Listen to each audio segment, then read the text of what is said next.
जाओ।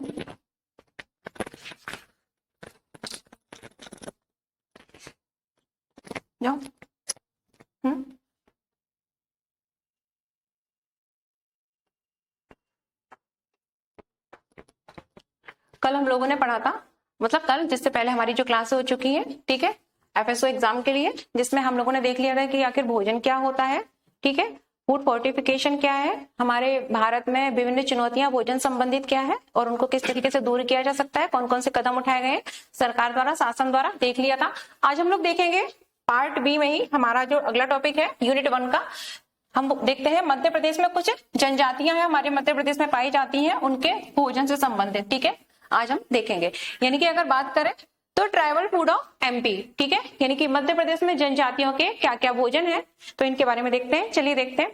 बात करें हमारा मध्य प्रदेश, तो हमारा मध्य प्रदेश जो है वो कैसा राज्य है, एक जनजातीय बाहुल्य राज्य है। कैसा राज्य है, जनजातीय बाहुल्य राज्य है, जिसमें विभिन्न प्रकार की, ठीक है, जनजातियां विभिन्न, अगर बात करें तो मध्य प्रदेश के विभिन्न क्षेत्रों में पाई जाती हैं। जैसे कि कुछ प्रमुख जनजातियां हैं जैसे भील, गौड़, बैगा, कोरकू, सहरिया, ठीक है। इसके अलावा विभिन्न प्रकार की अन्य जनजातियां भी हैं, जैसे कि अगर हम बात करें तो कोल जनजाति, पारदी जनजाति, ठीक है, बंजारा जनजाति, विभिन्न प्रकार की जनजातियां हैं। बंजारा जनजाति आजकल बहुत चर्चा में है कि बंजारा जनजाति से संबंधित आपने एक जो युवती है उसके बारे में भी सुना होगा, कुंभ मेले में जो आई थी, जो हीरोइन बन चुकी है, वो भी क्या है, एक जनजाति से संबंधित ही है, बंजारा जनजाति की थी, ठीक है, हमारे मध्य प्रदेश की है, महेश्वर क्षेत्र की है, ठीक है। तो जनजाति हमारे मध्य प्रदेश से काफी, अगर देखें तो काफी संबंध, ऐसा मतलब जुड़ाव रखती है, मध्य प्रदेश की पहचान है हमारी जनजातियां। तो हमारे मध्य प्रदेश में इन जनजातियों के कुछ अलग व्यंजन होते हैं, कुछ अलग भोजन होते हैं, जो कि उनकी क्या पहचान दर्शाते हैं, क्या दर्शाते हैं, उनकी पारंपरिक पहचान होते हैं, उनकी जीवन शैली को दर्शाते हैं, ठीक है। अगर बात करें, ये जो है वो सांस्कृतिक विरासत से, ठीक है, इनके द्वारा गहराई से जनजातियां जुड़ी हुई होती हैं, ठीक है। तो इनके बारे में हम आज थोड़ा डिटेल में देखेंगे। जनजातियों की अगर हम बात करें, जनजातीय भोजन, ठीक है, हमारी जो जनजातियां हैं मध्य प्रदेश में पाई जाने वाली जनजातियों की यहाँ पर हम बात करेंगे। तो जनजातियों के, ठीक है, जो मुख्य भोजन है वो अगर देखें तो जैविक, पोषण से भरपूर और स्थानीय रूप से क्या होते हैं, उपलब्ध खाद्य पदार्थों से ही तैयार किए जाते हैं, ठीक है। क्योंकि जो बहुत सी जनजातियां हैं, ठीक है, अभी भी हमारे क्षेत्र में अगर बात करें तो छिंदवाड़ा, ठीक है, छिंदवाड़ा के अंतर्गत जो क्षेत्र है, छिंदवाड़ा के आसपास के क्षेत्र में विभिन्न प्रकार की जनजातियां हैं, जो आज भी अगर बात करें समाज की मुख्य धारा से क्या है, पिछड़ी हुई है। क्या है, समाज की मुख्य धारा से क्या है, पिछड़ी हुई है। क्या है, मुख्य धारा से अछूती है। क्या है, मुख्य धारा से अछूती है, ठीक है। तो ये अगर बात करें खाद्य पदार्थों के लिए किस पर, अपने जो स्थानीय रूप से जो प्राप्त, ठीक है, वस्तुएं हैं उन पर ही ये डिपेंड होते हैं।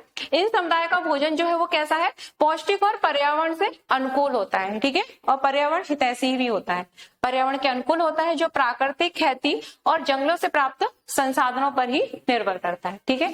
तो ये सब तो एग्जाम की दृष्टि से इतना महत्वपूर्ण नहीं है, हमको मेनली ये पूछा जाएगा कि विभिन्न प्रकार की जो जनजातियां हैं उनसे संबंधित उनका जो भोजन है, ठीक है, वो क्या है, और इस पर प्रश्न बनेंगे ही बनेंगे।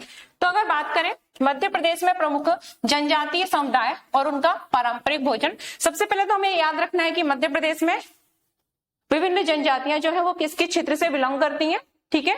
इसके बाद हमको देखना है कि उनका पारंपरिक भोजन क्या है और उनके भोजन की मुख्य विशेषता क्या है, ठीक है। अगर मैं यहाँ पर एमपी का मैप बना रही हूँ, ठीक है, समझने की दृष्टि से, अगर एमपी का थोड़ा सा मैप बना के देखूं आपको, ये मैंने एमपी का मैप बना दिया, ठीक है, ये समझने की दृष्टि से बनाया है ओनली, ठीक है। तो मध्य प्रदेश की अगर बात करें तो मध्य प्रदेश में इधर साइड में जो जनजाति रहती है, निवास करती है, उसे हम बोलते हैं सहरिया जनजाति। किस जनजाति के नाम से जानते हैं, सहरिया जनजाति, ठीक है, सहरिया जनजाति।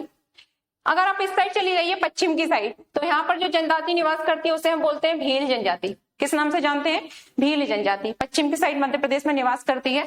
मध्य प्रदेश में अगर दक्षिण की साइड आ जाइए आप, तो यहाँ पर जो जनजाति निवास करती है उसे बोलते हैं हम कोरकू जनजाति, ठीक है, बैतूल साइड में पाई जाती है कोरकू जनजाति। कौन सी जनजाति, कोरकू जनजाति, ठीक है। आप थोड़ा ऊपर आइए भोपाल साइड में, तो इधर जो जनजाति निवास करती है उसे हम बोलते हैं पारधी जनजाति, जो एक शिकारी जनजाति है। कैसी जनजाति है, शिकारी। इनका जो मुख्य काम है वो शिकार करना होता था, ठीक है। लेकिन आज अगर हम बात करें तो इनके समाज में भी, ठीक है, जो जनजाति में जो व्यक्ति हैं, लोग हैं, वो पढ़ने लिखने लगे हैं, समाज की मुख्य धारा से जुड़ने लगे हैं, ठीक है, पारधी जनजाति। अगर हम इस साइड आ जाते हैं तो यहाँ पर जो जनजातियां पाई जाती हैं उनमें है गौड़ जनजाति, ठीक है। गौड़ जनजाति नर्मदा नदी अगर बात करें तो नर्मदा नदी के दोनों साइड, ठीक है, निवास करती है गौड़ जनजाति। यहीं पर एक अन्य जनजाति भी होती है जिसको हम बोलते हैं मंडला साइड में, ठीक है, मंडला डिंडौरी साइड बैगा जनजाति। कौन सी जनजाति? बैगा जनजाति, ठीक है। तो ये जनजाति हमारे लिए काफी महत्वपूर्ण हो जाती है। इधर आप आई जाइए रीवा साइड में, तो इधर एक जनजाति निवास करती है जिसे हम बोलते हैं कोल जनजाति। क्या, किस नाम से जानते हैं? कोल जनजाति, ठीक है। इस तरीके से काफी सारी जनजातियां हैं। चलिए अब हमको यहाँ पर महत्वपूर्ण अगर देखना है तो हमको क्या देखना है कि इन जनजातियों के पारंपरिक भोजन क्या है, ठीक है, और उनसे संबंधित कुछ महत्वपूर्ण विशेषताएं। देखिए आज आप लोगों को बता दूं कि हमारा जो कोर्स है, ठीक है, इस एग्जाम के लिए आज उस पर काफी डिस्काउंट दिया गया है। अगर आप लोग एडमिशन लेते हैं तो आपको जो फुल कोर्स है, ठीक है, जो फुल कोर्स है आपको वो आज आपको अवेलेबल होगा 3,478 रुपए में, ठीक है, आफ्टर डिस्काउंट फुल कोर्स, ठीक है, जो कि पार्ट ए और पार्ट बी के लिए है। और यदि आप ओनली पार्ट बी को सिलेक्ट करते हैं तो पार्ट बी, ठीक है, लेना चाहते हैं, पढ़ना चाहते हैं, तो डिस्काउंट के बाद आपको ये कोर्स जो है 1979 में उपलब्ध है। तो जो भी एडमिशन लेना चाहता है वो ले सकता है। आज जो है अंतिम ऑफर है हमारे इंस्टीट्यूट पर, ठीक है, कोर्स के लिए। और क्योंकि जल्दी जो हमारी क्लास है वो ऐप पर संचालित की जाएंगी, जो यूट्यूब पर संचालित हो रही थी वो अब यूट्यूब पर संचालित ना होकर ऐप पर संचालित की जाएंगी। इसलिए जो भी बच्चे एडमिशन लेना चाहते हैं, ठीक है, वो हमारे नंबर पर जानकारी, जो अत्यधिक जानकारी अगर लेना चाहे तो प्राप्त कर सकते हैं, ठीक है। तो याद, और हमारा जो, ठीक है, तो ये डिस्काउंट आप इसको अच्छे से याद रखें कि हमारे को इस कोर्स पर हमारी संस्था द्वारा आज डिस्काउंट दिया जा रहा है। फुल कोर्स है आपको 3479 में, ठीक है, 78 में उपलब्ध होगा। वही अगर आप पार्ट बी की तैयारी करना चाहते हैं तो 1979 रुपए, ठीक है, आपके लिए सिर्फ फीस है 1979 रुपए। चलिए आगे बढ़ते। हम देख रहे थे कि हमारे मध्य प्रदेश में विभिन्न प्रकार की जनजातियां, ठीक है, पाई जाती हैं और उनसे संबंधित कौन कौन से भोजन है जनजातियों से संबंधित, जिस पर प्रश्न बनने ही बनने हैं, क्योंकि टॉपिक ही है हमारा जनजातियों से संबंधित भोजन, ठीक है। तो अगर बात करें भील जनजाति, ठीक है, मैंने बताया था अभी भील जनजाति जो है वो कहाँ, पश्चिमी मध्य प्रदेश में, ठीक है, पाई जाती है, ठीक है, भील जनजाति। और भील जनजाति का जो पारंपरिक भोजन है वो क्या है? रोटी, ठीक है, बफोला नहीं बोलते, इसको बाफला बोलते हैं, ठीक है। जैसे कि हम लोग दाल बाटी बनाते हैं, ठीक है, इस क्षेत्र में दाल बाफले का प्रचलन है। किसका प्रचलन है? दाल बाफले। किसका? दाल बाफले।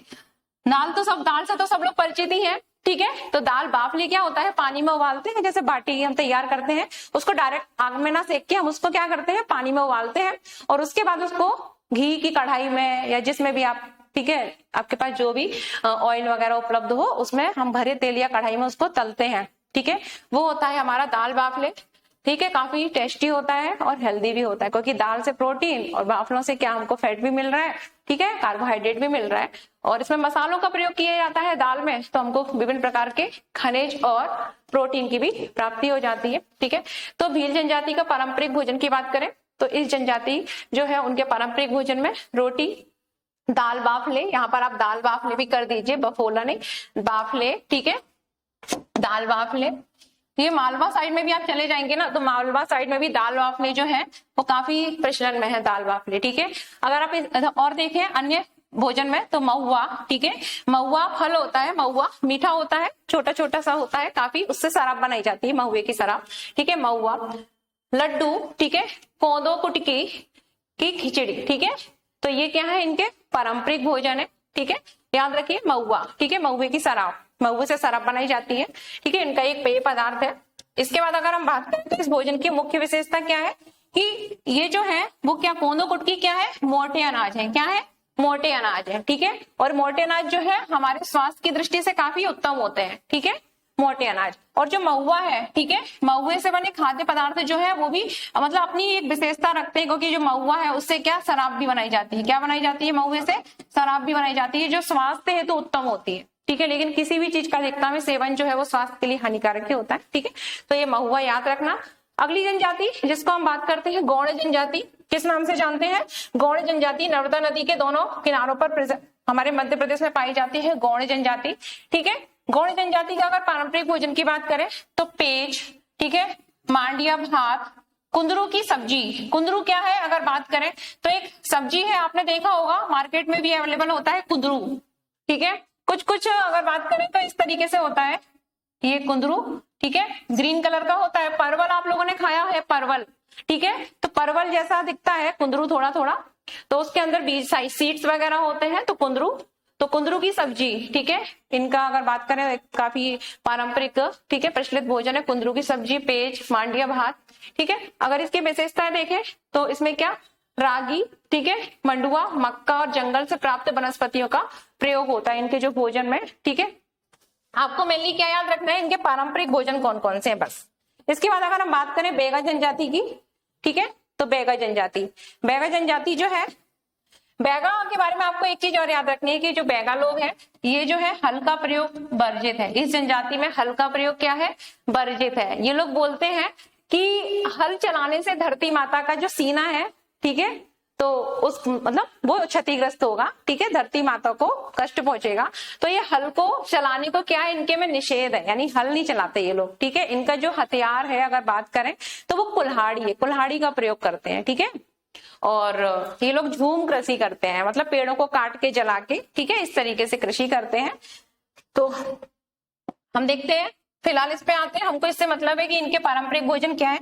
तो बैगा जनजाति की बात करें तो इनका जो पारंपरिक, ठीक है, भोज्य पदार्थ या भोजन है, चावल, पेज, ठीक है, महुआ, रोटी, ठीक है, जलजीरा, ठीक है, ये इनके भोजन है। इसके बाद अगर बात करें तो इसमें जो ये तैयार होते हैं उनमें मेनली क्या होता है, जंगली कंदमूल फल होते हैं, ठीक है। कंद मतलब होता है कि जो रूट, जिसको हम रूट बोलते हैं, जड़, ठीक है, जो जमीन के अंदर रहते हैं, तो वो कंदमूल, ठीक है, फल, और महुआ से बनी हुई, ठीक है, हाँ, मतलब रोटियों में भी वो महुआ का प्रयोग करते हैं, ठीक है। ये इनकी स्पेशल रोटियां तो सब बनाते हैं, लेकिन उसमें ये महुआ वगैरह डाल देते हैं, ठीक है। अगला अगर बात करें कोरकू जनजाति, ठीक है, कौन सी जनजाति, कोरकू जनजाति, ठीक है। ये कोरकू जो है बैतूल साइड में, ठीक है, पाए जाते हैं, मध्य प्रदेश के दक्षिणी भाग में प्रेजेंट जनजाति है कोरकू जनजाति, ठीक है। और इनमें समा के चावल, किस प्रकार के चावल, समा के चावल, ठीक है। हमारे भारत में अगर बात करें तो एक व्रत होता है जिसको बोलते हैं ऋषि पंचमी का व्रत, आई थिंक, जहां तक मेरी नॉलेज है, हो सकता है कि नहीं भी हो, ऋषि पंचमी का व्रत। तो उस ऋषि पंचमी के व्रत में इन चावलों का शायद यूज करते हैं, जहां तक मुझे ऐसा याद आ रहा है, ठीक है। मेरे घर में मम्मी वगैरह भी शायद करते हैं, समा के चावल ही होते हैं शायद, ठीक है, कंफर्म नहीं है, शायद समा के चावल होते हैं, ठीक है। तो ये लोग समा के चावल खाते हैं, ठीक है। बांस की सब्जी, बकरे का मांस, ठीक है, ये लोग खाते हैं, इनका पारंपरिक प्रचलित भोजन है, ठीक है। ये सब किससे तैयार होते हैं, वन आधारित है, ठीक है। इसमें बाजरा और बांस की करी का भी यूज होता है, करी मतलब सब्जी, ठीक है, उसको मिक्स करके ये लोग बनाते हैं। इसके बाद बात करें सहरिया जनजाति, तो सहरिया जनजाति जो है उसमें उनका पारंपरिक भोजन क्या है, बाजरे की रोटी, ठीक है। हमारे भिंड मुरैना के क्षेत्र में भी बाजरा जो है काफी खाया जाता है ठंड के टाइम पे। तो इनका जो सहरिया जनजाति हमारे कहाँ प्रेजेंट होती है, अगर बात करें तो हमारा श्योपुर, ठीक है, भिंड मुरैना इस साइड ही आपको ये सहरिया जनजाति देखने को मिलती है। तो इसलिए बाजरे की रोटी, ठीक है, साग सब्जी यानी कि सब्जियां, महुए का पेय पदार्थ, ठीक है, इनका कुछ पारंपरिक भोजन है। और बाजरा, महुआ, ठीक है, पारंपरिक पेय पदार्थ। ये अगर बात करें तो काफी इनकी मतलब इनके भोजन की क्या है, ये विशेषता, मतलब इनके भोजन में ये आपको मिलेगी कि बाजरा मिलेगा, महुआ मिलेगा, ठीक है। और महुआ नहीं भी हो तो बाजरा तो मिल रहा है, बाजरा, ठीक है, ये इनके भोजन में आपको प्राप्त होगा।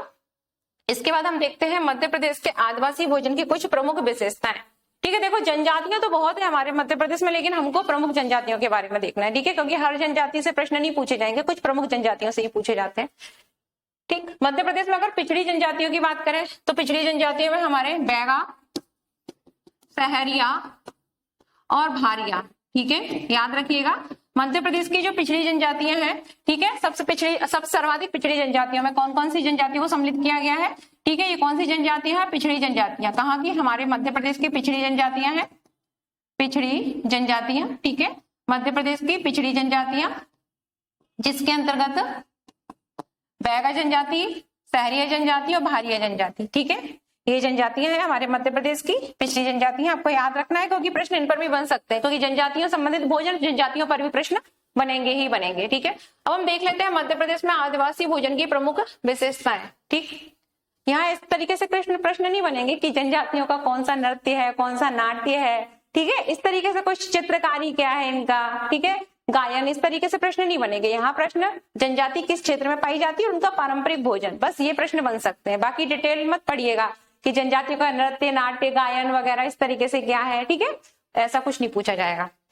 चलिए हम देख लेते हैं मध्य प्रदेश में आदिवासी भोजन की प्रमुख विशेषताएं क्या है। ठीक है, तो मध्य प्रदेश में आदिवासी भोजन जो है उनकी प्रमुख विशेषताओं में देखते हैं तो मोटे अनाज, ज्यादातर जो आदिवासी जनजातियां हैं वो अपने भोजन में किसका प्रयोग करती हैं, मोटे अनाज का प्रयोग करती हैं। ठीक है, जैसे कोंदो, कुटकी वगैरह जो है, ठीक है, बाजरा वगैरह, ये सब क्या है, मोटा अनाज ही तो है। ठीक है, रागी वगैरह जो भी है ये मोटे अनाज होते हैं। ठीक है, तो मोटे अनाज और स्थानीय फसलें, ठीक है, इनका जो पारंपरिक भोजन है वो किस पर आधारित होता है, मोटे अनाज और स्थानीय फसलों पर आधारित होता है।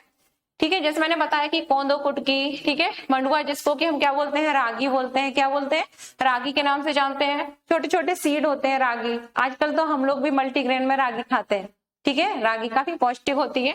तो कोंदो, कुटकी, रागी, बाजरा, ज्वार इत्यादि का ये लोग, ठीक है, सेवन करते हैं। क्या करते हैं, सेवन करते हैं। ठीक है, ये अनाज जो होते हैं वो स्वास्थ्य की दृष्टि से कैसे होते हैं, काफी पौष्टिक होते हैं। कैसे होते हैं, काफी पौष्टिक होते हैं। ठीक है, हेल्दी होते हैं, पाचन में क्या होते हैं, आसानी से पचे जाते हैं और ग्लूटेन मुक्त होते हैं। ये प्रोटीन होता है, ठीक है, गेहूं में प्रेजेंट होता है। ठीक है, अभी हमारे कुछ समय पहले, ठीक है, किसी ने बोला भी था कि अगर आपको यंग रहना है तो गेहूं खाना छोड़ दो। ठीक है, तो आप यकीन मानिए कि जो मोटापे का कारण है वो क्या है, गेहूं ही है। ठीक है, क्योंकि हम क्या आजकल हमारी बात करें, दिनचर्या ऐसी हो गई कि हम रोटी खा लेते हैं, खाना चावल खा लेते हैं, खाना खा लेते हैं और उसके बाद सो जाते हैं, कोई वर्क ही नहीं करते। ठीक है, एक्सरसाइज वगैरह कुछ नहीं करते, ज्यादा हुआ तो टीवी के सामने बैठ जाते हैं। तो इससे क्या है, मोटापे को जन्म होता है, विभिन्न प्रकार की बीमारियों के हम शिकार हो जाते हैं। तो हमको इन अनाजों का ही, जनजातियां जो है वो फिट क्यों रहती हैं, क्योंकि वो इन अनाजों का सेवन करती हैं। ठीक है, और ये अनाज क्या, ग्लूटेन मुक्त होते हैं। ठीक है, याद रखना, ये गेहूं में पाई जाने वाली प्रोटीन है और ये नुकसानदायक होती है। ठीक है, कोंदो कुटकी की खिचड़ी का ये लोग क्या करते हैं, प्रयोग करते हैं। कोंदो कुटकी की खिचड़ी का ये लोग प्रयोग करते हैं। ठीक है, मंडुआ जिस मतलब रागी, क्या, रागी की रोटी, इनका क्या है, प्रसिद्ध, ठीक है, व्यंजन है रागी की रोटी। ठीक है, ये लोग रोटी में किसका प्रयोग करते हैं, रागी की रोटी बनाते हैं। अगर आप प्योर रागी की रोटी बनाएंगे तो वो ब्लैक ब्लैक लगेगी। कैसी लगती है, ब्लैक। ठीक है, तो याद रखिएगा, ये लोग कोंदो कुटकी की खिचड़ी और रागी, जिसे मंडुआ भी बोलते हैं, रागी की, ठीक है, रोटी का प्रयोग करते हैं। तो इनके हमने देख लिया कि आदिवासी के भोजन की प्रमुख विशेषता क्या है, मोटे अनाज। पहला क्या, मोटे अनाज, और जो मोटे अनाज है यानी कि उनका जो भोजन है वो स्थानीय फसलों पर ही बेस्ड होता है। उस क्षेत्र में जो वो फसल उगाते हैं उसको ही भोजन के रूप में प्रयोग करते हैं। जैसे कोंदो कुटकी, ठीक है, इसकी खिचड़ी उन्होंने बना ली, रागी के आटे की रोटी बना ली, बाजरा, ज्वार इत्यादि का भी है वो रोटी में प्रयोग करते हैं। ठीक है, और ये अनाज जो है वो कैसे होते हैं, पौष्टिक होते हैं। अगला क्या है, प्राकृतिक और जंगली भोजन। ठीक है, कैसा भोजन, प्राकृतिक और जंगली भोजन, यानी कि भोजन कैसा हो जो प्रकृति में आसानी से उपलब्ध हो जाए। ठीक है, उनको बाजार से लाने की जरूरत नहीं है। ठीक है, तो अगर बात करें बैगा जनजाति, गौड़ जनजाति, कोरकू जनजाति जंगलों से क्या करती है, कंदमूल, फल, ठीक है, जड़ी बूटियां और पत्तेदार सब्जियां क्या करती हैं, एकत्रित करती हैं और उनको भोजन के रूप में पकाती हैं और ग्रहण करती हैं। इसके अतिरिक्त कुंदरू, हमने देखा था कुंदरू, ठीक है, गौड़ जनजाति देखा था कुंदरू, कुंदरू, बांस के अंकुर, बम्बू सूट जिसको बोलते हैं, और महुआ के फूल, इनके भोजन का क्या होते हैं, हिस्सा होते हैं। क्या होते हैं, इनके भोजन का हिस्सा होते हैं।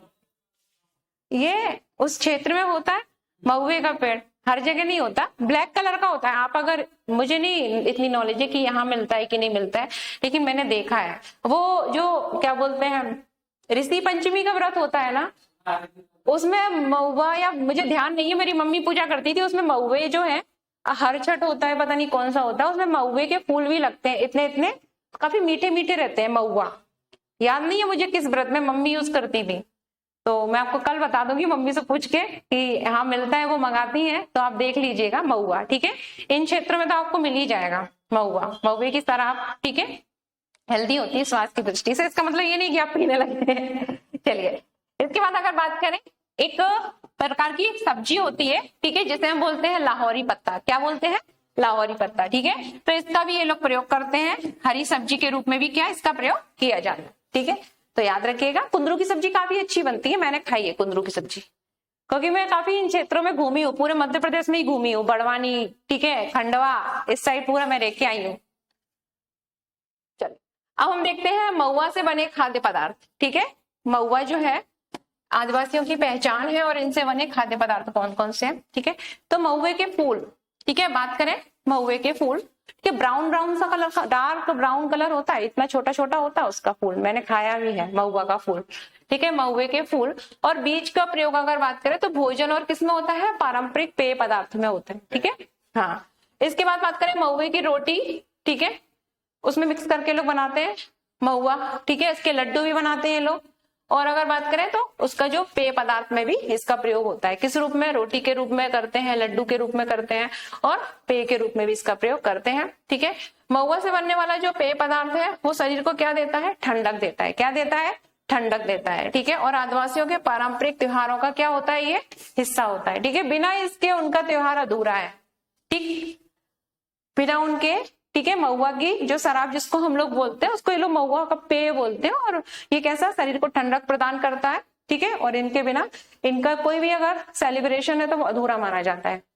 इसके बाद हम देखते हैं अगला पॉइंट है इसी में। ठीक है, ट्राइबल फूड में पारंपरिक पेय और शीतल पेय। ठीक है, पेय पदार्थ, जिसमें पहला है हमारा क्या, पेज। तो पेज जो है वो क्या है, पूछ सकते हैं कि पेज क्या है। ठीक है, तो पेज जो है आदिवासियों का क्या है, एक प्रकार का पेय पदार्थ है। ठीक है, और पूछे भी जाते हैं पेज क्या है, इनका एक पेय पदार्थ है। ठीक है, और ये किससे बनाया जाता है, चावल को पानी में भिगो के तैयार किया जाता है। किसको तैयार किया जाता है, चावल को पानी में भिगो के तैयार किया जाता है। ठीक है, और चावल से चूंकि ठंडक मिलती है, चावल ठंडा होता है ना, सर्दी जुकाम होता है तो घर में मम्मी कहती है चावल नहीं खाना।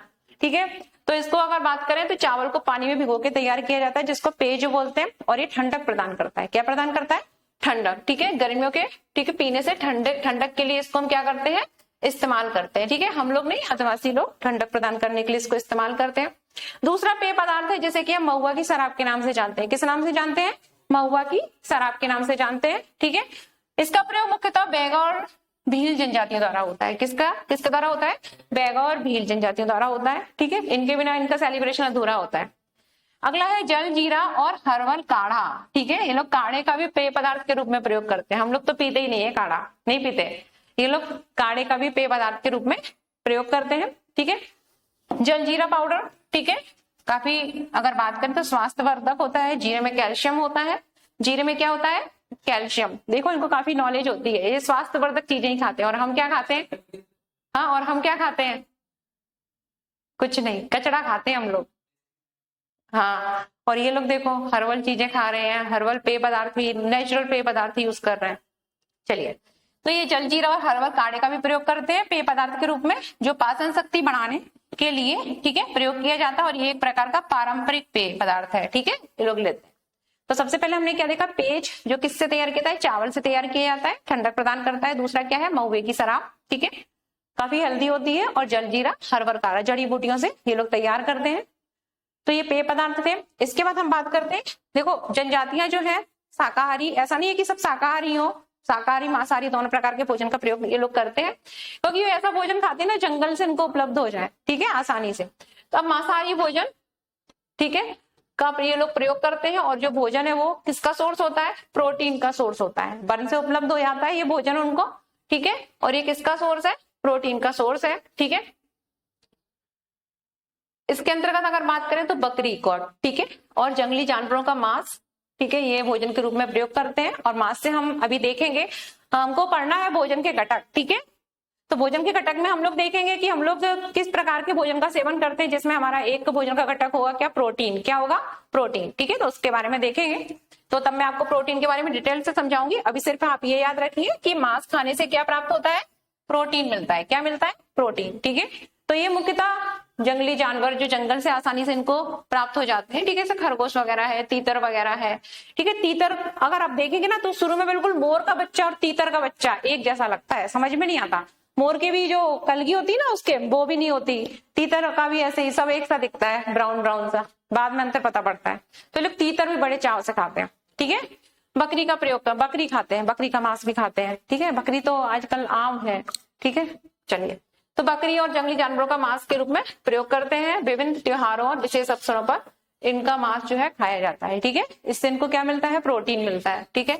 इसके अतिरिक्त मछली और ठीक है सूखी मछली का भी प्रयोग करते हैं और इसका प्रयोग मुख्यतः कोरकू जनजाति, भील जनजातियों के भोजन में किया जाता है। भाई मैं रहती थी बड़वानी में, ठीक है।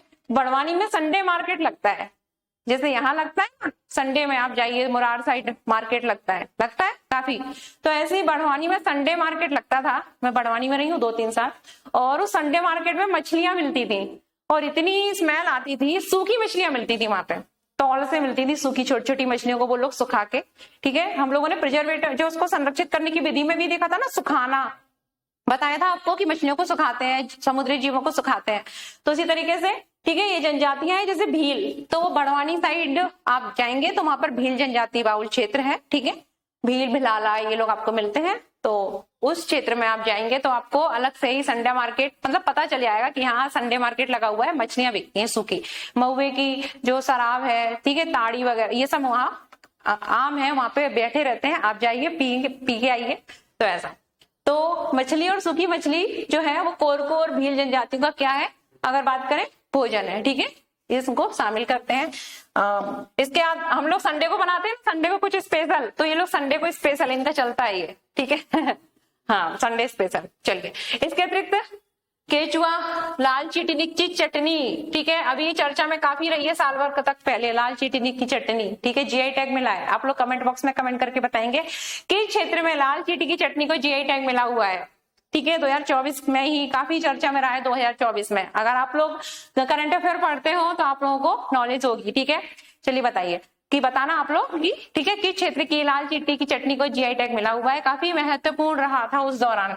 बता दो कि लाल चींटी जो है, ठीक है, ये आपको कहाँ देखने को मिलेगी, आपके यहाँ आम का पेड़ है तो नॉर्मल आम के पेड़ पर लाल चींटे रहते हैं, देखे होंगे आप लोगों ने, तो ये वही लाल चींटियां हैं, ठीक है। और ये लोग क्या करते हैं, उनको जिंदा खा लेते हैं, ठीक है, बहुत टेस्टी लगती है, हालांकि मैंने नहीं खाई है, ऐसा मैंने पढ़ा है कि ये खट्टी खट्टी सी होती है। कैसी होती है, खट्टी खट्टी। इनकी मांग जो है विदेशों में भी रहती है, ठीक है। और ये लोग रोटी में डायरेक्ट लाल चटनी, चींटी की चटनी पीसी और उसको डायरेक्ट रोटी में लगाया और खा गए, ठीक है। बहुत टेस्टी, महंगी बिकती है और कई सारे रोगों में भी लाभदायक होती है, ठीक है। इस तरीके से केचुए की चटनी का भी ये लोग प्रयोग करते हैं, ठीक है। और इससे इनको क्या प्राप्त होता है, प्रोटीन प्राप्त होता है। क्या प्राप्त होता है, प्रोटीन प्राप्त होता है, ठीक है। हालांकि वो लाल चींटी की चटनी को जो जीआई टैग मिला है हमारे मध्य प्रदेश में नहीं है, ठीक है। इतना मैंने आपको हिंट दे दिया, अब आप लोग बताएंगे। चलिए अगला है तिलहन और वनोपज से बने खाद्य पदार्थ, ठीक है। तिलहन और वनोपज से बने खाद्य पदार्थ, ठीक है। तो ये पढ़ने से पहले मैं एक बार फिर से बता देना चाहती हूँ कि हमारी जो क्लास है, ठीक है, चल रही थी अभी तक यूट्यूब पर, तो वो जल्दी ही हमारे ऐप पर शिफ्ट होने वाली है, यूट्यूब पर नहीं चलेंगी। तो जिन लोगों को एडमिशन लेना हो, ठीक है, वो जल्दी एडमिशन ले सकते हैं। और आज जो है हमारे संस्थान द्वारा इस कोर्स पर काफी डिस्काउंट दिया जा रहा है, ठीक है। तो आप लोग जल्दी से, हमारा जो नंबर है संस्थान का आपको दिखाई दे रहा होगा, तो उस पर आप लोग कॉल कर सकते हैं और पूरी इंफॉर्मेशन ले सकते हैं, ठीक है। चलिए आगे बढ़ते हैं। आगे अगर हम देखें तिलहन और वनोपज से बने खाद्य पदार्थ, ठीक है। अभी तक हमने किस किस के देख लिए, प्रोटीन, ठीक है, प्रदान करने वाले खाद्य पदार्थ देख लिए, विभिन्न प्रकार के पेय पदार्थ देख लिए, ठीक है, कुछ अन्य जीवों से बनने वाले पदार्थ देख लिए, जैसे कि केचुए की चटनी, चींटी की चटनी। चींटी की चटनी काफी महत्वपूर्ण है, याद रखिएगा, ठीक है। इसके बाद महुआ की शराब देख लिया, पेज देख लिया, ठीक है, कोंदो कुटकी, और अगर बात करें रागी के आटा, ठीक है, इनका हमने देख लिया, ज्वार बाजरा का प्रयोग देख लिया, ठीक है, रोटी में होता है। चलिए बात करते हैं तिलहन और वनोपज से बने खाद्य पदार्थ, ठीक है। तिलहन मतलब अगर बात करें जिनसे क्या प्राप्त होता है, जिनसे ऑयल प्राप्त होता है, ऐसी फसलें क्या कहलाती हैं, तिलहन कहलाती हैं, ठीक है। विभिन्न प्रकार की तिलहन फसलें होती हैं, जैसे कि सोयाबीन है, सरसों है, ठीक है। अगर बात करें सूरजमुखी है, मूंगफली, ये सब तिलहन फसलें हैं, ठीक है। दलहन क्या होती है, जिनसे दालें प्राप्त होती है, तिलहन जिससे हमको तेल प्राप्त होता है। तो तिलहन और वनोपज से बने खाद्य पदार्थ, यहाँ हमको वो फसलें देखनी है जिनका प्रयोग आदिवासियों द्वारा किया जाता है। किसके द्वारा किया जाता है, आदिवासियों के द्वारा, और वो भी किस क्षेत्र के आदिवासी, मध्य प्रदेश के आदिवासी, ठीक है। तो ये लोग सरसों शहरी क्षेत्र के लोग सरसों का प्रयोग करेंगे, ठीक है, क्योंकि शहरी क्षेत्र हमारा भिंड मुरैना सरसों के लिए प्रसिद्ध है। सरसों, तिल, ठीक है, महुआ के बीजों से तेल निकालकर उसका प्रयोग करते हैं, ठीक है, याद रखिएगा। ये तेल खाने, मालिश करने और औषधि उपचार में भी काम में लिया जाता है। इसके अतिरिक्त ये लोग फिश ऑयल का भी प्रयोग करते हैं, ठीक है। विभिन्न जनजातियां अगर बात करें तो पारधी जनजातियां जो है उनकी कई उप जातियां हैं पारधी जनजातियां की। पारधी जनजाति मैंने आपको बताया था एक शिकारी जनजाति है, ठीक है, भोपाल के आसपास के क्षेत्रों में पाई जाती है और इनकी कई उपजातियां हैं। ऐसा बोलते हैं कि कुछ जो है जनजातियां हैं, ठीक है, जैसे सीसी का तेल पारधी, और पारधी जनजाति की उपजाति है जिसे सीसी का तेल पारधी बोलते हैं, ठीक है। और ये लोग जो है वो मगरमच्छ को मारकर, ठीक है, उसका तेल निकालते बेचते हैं, ठीक है, ऐसा बोलते हैं। चलिए चलो हम आते हैं इधर। तो किन किन फसलों का प्रयोग करते हैं? सरसों तेल, महुआ के बीजों से तेल निकालते हैं और इसका प्रयोग, ठीक है, विभिन्न कार्यों में करते हैं। इसके अतिरिक्त मछली का भी तेल ये लोग निकालते हैं, ठीक है। और ये मछली का तेल जो है काफी अगर बात करें तो गर्म होता है, गर्मी प्रदान करने वाला होता है। अगर किसी को पैरालाइसिस हो उसमें भी अगर मालिश की जाए तो काफी फायदेमंद होता है, ठीक है। प्रोटीन से भरपूर होता है मछली का तेल, हालांकि स्मेल काफी आती है। चलिए अब हम देखते हैं मध्य प्रदेश में जनजातीय व्यंजन, ठीक है। अभी हमने अलग अलग जनजातियों में देखे थे, अब हम इसको ओवरऑल, ठीक है, एक बार फिर से देख लेते हैं, कुछ हमारे छूट गए थे टेबल फॉर्म में। सबसे पहला क्या है? दाल बाफ, रोटी बाफ, बफोला, रोटी बफोला नहीं, रोटी होती है और बाफले वगैरह, ठीक है। तो ये गेहूं के आटे से प्रयोग किया जाता है। इसमें महुए का भी प्रयोग किया जाता है और किसका है? भील जनजाति का है। फिर कोंदो कुटकी की जो खिचड़ी है इसका प्रयोग कौन करता है? गौड़ जनजाति करती है। इसमें कोंदो कुटकी तो रहते ही, ये खिचड़ी है तो इसमें कुछ सब्जियां भी वो लोग डाल देते हैं, ठीक है, जैसे हम दाल चावल की खिचड़ी बनाते हैं। अगला अगर बात करें मंडुआ भात या रागी, ठीक है, मंडुआ क्या रागी, रागी मंडुआ को हम लोग क्या बोलते हैं? रागी के नाम से जानते हैं। तो इसमें मंडुआ भात यानी कि रागी का प्रयोग होता है और भात यानी दाल चावल, ठीक है। तो मंडुआ का अगर प्रयोग किया, साथ में किसका प्रयोग करते हैं? लोग दाल का भी प्रयोग करते हैं, ठीक है। और ये किस जनजाति द्वारा प्रयोग किया जाता है? बैगा जनजाति द्वारा। इसके बाद पेज, पेज हमने देखा था चावल से तैयार किया जाता है, ठीक है, पेय पदार्थ है, ठीक है। इसके पार्ट क्या हो गए? चावल और उसमें पानी, और ये गौड़ बैगा जनजातियों द्वारा, ठीक है, भोजन के रूप में प्रयोग किया जाता है। बांस की करी, ठीक है, इसमें बांस के अंकुरों का प्रयोग किया जाता है, कुछ मसाले भी डाले जाते हैं और कोरकू जनजाति द्वारा इसका प्रयोग किया जाता है, ठीक है।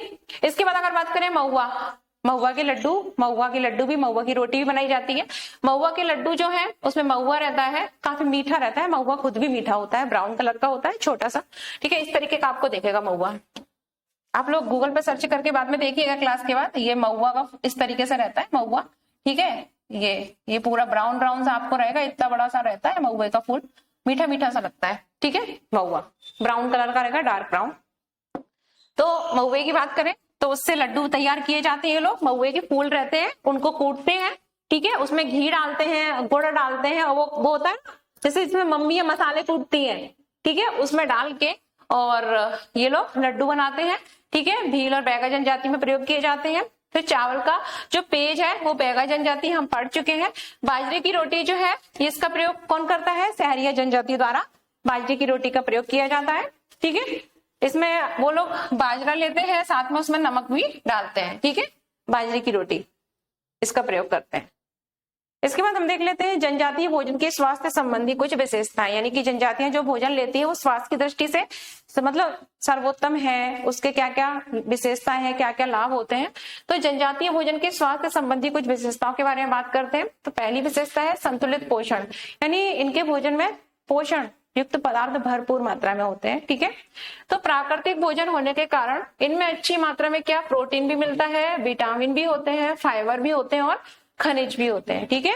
तो यानी कि अगर बात करें तो इनका भोजन जो है उसमें संतुलित मात्रा में पोषक तत्व प्रेजेंट होते हैं, जो स्वास्थ्य की दृष्टि से सर्वोत्तम है। पाचन के लिए इनका भोजन क्या है? लाभकारी है, ठीक है, क्योंकि ये प्राकृतिक जो चीजें हैं उनसे तैयार है, किसी प्रकार के केमिकल का प्रयोग नहीं किया गया है, जैसे कि जंगली फल, कंदमूल, मोटे अनाज से तैयार किया जाता है, जो पाचन की दृष्टि से, ठीक है, अगर बात करें अच्छा होता है, ठीक है, और पेट की बीमारियों से भी क्या बचाता है, क्योंकि अधिकांश बीमारियां जो है वो उसकी देन, अगर हम बात करें बीमारी का कारण क्या है? पाचन ना होना। क्या कारण है? पाचन ना होना, ठीक है। तो इस जनजातीय भोजन की विशेषता है कि ये पचने योग्य, पचने में सुलभ होता है। अगला विशेषता है कि रोग प्रतिरोधात्मक क्षमता बढ़ाने में, यानी इम्यूनिटी बढ़ाने में भी सहायक है। किसके लिए सहायक है? इम्यूनिटी बढ़ाने में सहायक होता है। ये महुआ फल, महुआ फूल होता है, ठीक है, उससे सरापा बनाई जाती है, जड़ी बूटियों से, ठीक है, और पारंपरिक औषधीय पौधों से तैयार किया जाता है, जो कि शरीर को रोग प्रतिरोधात्मक क्षमता में बनाने में भी सहायक होता है। हमने देखा था कि जो जड़ी बूटियों से निर्मित काढ़ा, जिसे हर्बल काढ़ा के नाम से हम लोग जानते थे, तो इनका एक पेय पदार्थ है, ठीक है।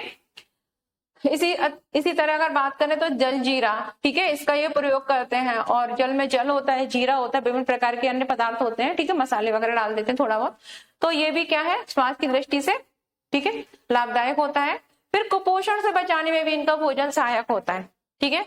आदिवासी भोजन में शामिल जैसे कि कोंदो कुटकी, ठीक है, बाजरा जो है वो किससे भरपूर होता है, आयरन और कैल्शियम से भरपूर होते हैं, ठीक है, जो एनीमिया और हड्डी की समस्याओं को रोकते हैं, क्योंकि कैल्शियम जो है वो हड्डियों, ठीक है, हमारी हड्डियों के लिए लाभदायक होता है। वहीं आयरन जो है उसकी अगर पर्याप्त मात्रा बॉडी में उपस्थित है तो एनीमिया नहीं होता, यानी रक्त की कमी नहीं होती, ठीक है। तो इसके लिए भी ये कुपोषण से बचाव में भी इनका जो पारंपरिक भोजन है वो सहायक होता है, ठीक है। फाइनली हम बोल सकते हैं कि मध्य प्रदेश जो है वो जनजाति बाहुल्य राज्य हमको पता है, ठीक है, लेकिन आदिवासी भोजन जो प्रयोग आदिवासी द्वारा किया जाता है वो केवल आहार नहीं है, नॉर्मल आहार नहीं है, आहार तो हम सब भी खाते हैं, आहार नहीं है, बल्कि ये क्या है, उनकी संस्कृति की धरोहर है, जो उनकी पहचान है। इसीलिए तो हम पढ़ रहे हैं, हमारे भोजन को थोड़ी ना सिलेबस में रखा गया, हमारे भोजन को सिलेबस में रखा कि मैं पढ़ा रही हूँ मेरा भोजन क्या है, रखा सिलेबस में, ये नहीं है। सिलेबस में क्या है हमारा, tribe foods of Madhya Pradesh, ठीक है, मध्य प्रदेश के जनजातियों के भोजन है। तो ये क्या है, उनकी सांस्कृतिक पहचान, धरोहर है, पहचान है उन आदिवासियों की, ठीक है, जो प्रकृति के साथ सामंजस्य स्थापित करते हैं, ठीक है, यानी कि इनके जो भोजन है, भोज्य पदार्थ है, ठीक है, जहां प्राप्त ये लोग कर रहे हैं, ठीक है, नेचुरल फॉर्म में, तो उससे पर्यावरण को कोई खतरा नहीं है, ठीक है, सामंजस्य कोऑर्डिनेशन बनाए रखते हैं। ये भोजन कैसा होता है, पौष्टिक होता है, जैविक रूप से तैयार होता है, पर्यावरण हितैषी, पर्यावरण के अनुकूल होता है, ठीक है। आदिवासी भोजन न केवल स्वास्थ्य के लिए लाभकारी है बल्कि भारत की समृद्ध पारंपरिक खाद्य संस्कृति का भी महत्वपूर्ण हिस्सा है। यानी कि आप कहीं भी चले जाओ, ये क्षेत्र अपने भोजन से पहचाने जाते हैं, ठीक है, ये भोजन उन क्षेत्रों की पहचान होता है, उनकी संस्कृति जो है उसको सहेज के रखता है, ठीक है, उसमें भी महत्वपूर्ण हिस्सा है। अगर हम बात करें स्वस्थ भोजन अपनाना चाहिए, इसलिए हमें, ठीक है, पारंपरिक भोजन को क्या करना चाहिए, बढ़ावा देना चाहिए, ठीक है। चलिए, तो ये हमारा हिंदी में कंप्लीट हो गया, ठीक है, ये ट्राइबल फूड्स इंग्लिश में है। इसके बाद हम अपना अगला टॉपिक देखते हैं, भोजन के घटक यानी फूड कंस्टिट्यूएंट, जिसमें हमको mainly carbohydrate, protein, fat, vitamin, minerals और एंजाइम के बारे में देखना है। चलिए देखते हैं हम भोजन के घटक।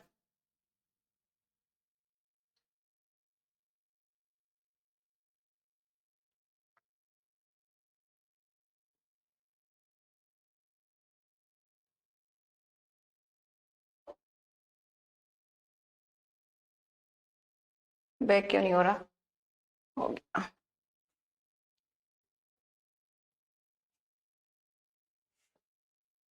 ये जो हमारा यूनिट फर्स्ट है उसका थर्ड टॉपिक है, ठीक है, फूड कॉन्स्टिट्यूएंट यानी कि भोजन के घटक, जिसमें हमको विभिन्न प्रकार के भोजन से संबंधित घटकों के बारे में देखना है। तो पहले थोड़ा मैं आपको पीपीटी से हटके थोड़ा समझा देती हूँ, ठीक है, उसके बाद हम अपनी पीपीटी पे आएंगे। चलिए, अगर हम बात करें भोजन, इस कलर से दिख रहा है कि नहीं दिख रहा है, दिख रहा है, दूसरा ले लूं, दिख रहा है, येलो ले लेती हूँ, येलो सही रहेगा, ठीक है। तो भोजन, ठीक है, तो हम लोग भोजन क्यों ग्रहण करते हैं, मैंने आपको पहले भी बताया था, भोजन हम क्यों ग्रहण करते हैं, ताकि हमको क्या मिल सके, पर्याप्त पोषक तत्व मिल सके, ठीक है, यानी कि हमको पोषक तत्व मिल सके पर्याप्त मात्रा में, इसलिए हम भोजन ग्रहण करते हैं, ठीक है। अब वो पोषक तत्व कौन कौन से होते हैं अगर बात करें, तो पोषक तत्व को हम, ठीक है, पोषक तत्व में पहला पोषक तत्व जिसे हम कार्बोहाइड्रेट्स के नाम से जानते हैं, दूसरा पोषक तत्व, ठीक है, जिसे कि हम विटामिन के नाम से जानते हैं, तीसरा पोषक तत्व खनिज, चौथा पोषक तत्व की बात करें तो वसा, और हमारा पांचवा पोषक तत्व है प्रोटीन, ठीक है, प्रोटीन।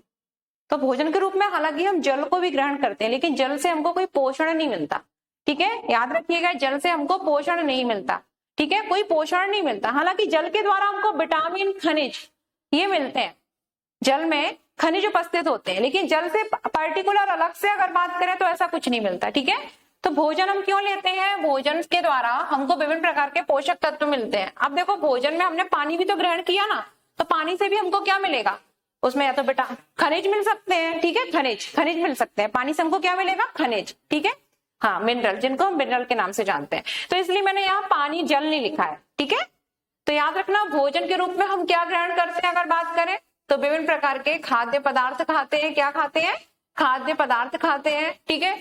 चाहे वो फल हो, चाहे वो सब्जियां हो, ठीक है, चाहे वो विभिन्न प्रकार के अनाज हो, ठीक है, चाहे वो जल हो, हम यही सब भोजन के रूप में ग्रहण करते हैं। चाहे वो मांस हो, चाहे वो अंडा हो, अब यही सब भोजन में ग्रहण करते हैं ना, चाहे वो वेजिटेरियन हो चाहे नॉन वेजिटेरियन हो, भोजन के रूप में हम यही सब ग्रहण करते हैं।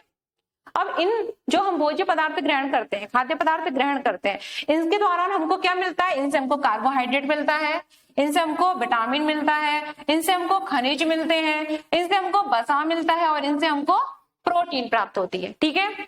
तो ये हमारे क्या कहलाते हैं? भोजन के घटक। क्या कहलाते हैं? भोजन के घटक, ठीक है। तो यही हमको पढ़ना है एक एक करके। इसके अलावा हमको एंजाइम के बारे में भी पढ़ना है। क्या पढ़ना है?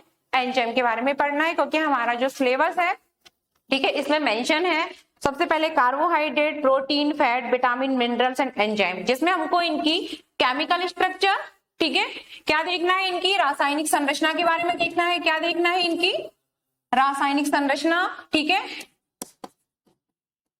रासायनिक संरचना, ठीक है, प्रत्येक की देखना है रासायनिक संरचना। इसके अतिरिक्त अगर बात करें इनका वर्गीकरण, इनको किस तरीके से हम लोग क्लासिफाई कर सकते हैं। चौथा, इनके कार्य यानी कि इनके फंक्शन, ठीक है। इन जो है पॉइंट के अंतर्गत हमको इनको पूरा अच्छे से डिटेल में पढ़ना, ठीक है। तो समझ में आ गया हो, भोजन के रूप में हम विभिन्न प्रकार के खाद्य पदार्थों को ग्रहण करते हैं, जैसे फल, सब्जी, अनाज, जल, मांस, अंडा इत्यादि, ठीक है। इनके द्वारा हमको विभिन्न प्रकार के क्या मिलते हैं? पोषक तत्व प्राप्त होते हैं, ठीक है, क्योंकि मैंने बताया था भोजन ग्रहण करने का हमारा औचित्य क्या है? पोषक तत्वों को प्राप्त करना, जिससे कि हम स्वस्थ रह सकें, ठीक है। विभिन्न प्रकार की जो संक्रामक बीमारियां हैं उनके प्रति हमारा शरीर क्या हो, अगर बात करें, प्रतिरोधी बन सके, ठीक है, इम्यूनिटी डेवलप हो, ये हमारा मेन उद्देश्य होता है, ठीक है। तो भोजन के घटक, ये जो हम भोजन खाते हैं, ठीक है, तो इनसे हमको कार्बोहाइड्रेट मिलता है, विटामिन मिलते हैं, खनिज, वसा और प्रोटीन मिलते हैं, तो जिन्हें हम फूड कॉन्स्टिट्यूएंट के नाम से मतलब बोल सकते हैं, भोजन के घटक कह सकते हैं, ठीक है। तो यही हमको पढ़ना है। अब अगर बात करें, पहले मैं आपको ऐसे ही समझाती हूँ, उसके बाद हम, ठीक है,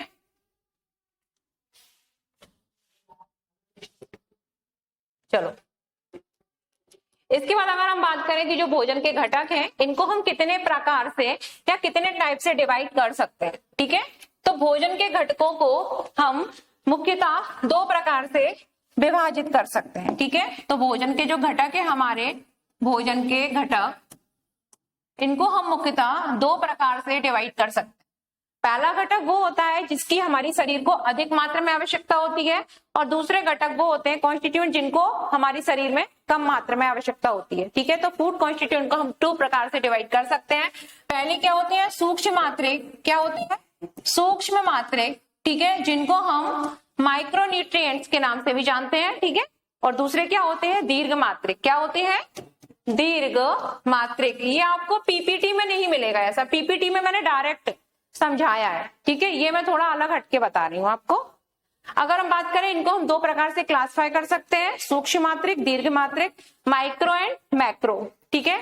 जिनकी हमारे शरीर को कम मात्रा में आवश्यकता होती है उन्हें हम क्या बोलते हैं? सूक्ष्म मात्रिक। क्या बोलते हैं? सूक्ष्म मात्रिक। इनकी हमारे शरीर को कम मात्रा में आवश्यकता होती है, माइक्रोन्यूट्रिएंट्स इनको बोला जाता है, ठीक है।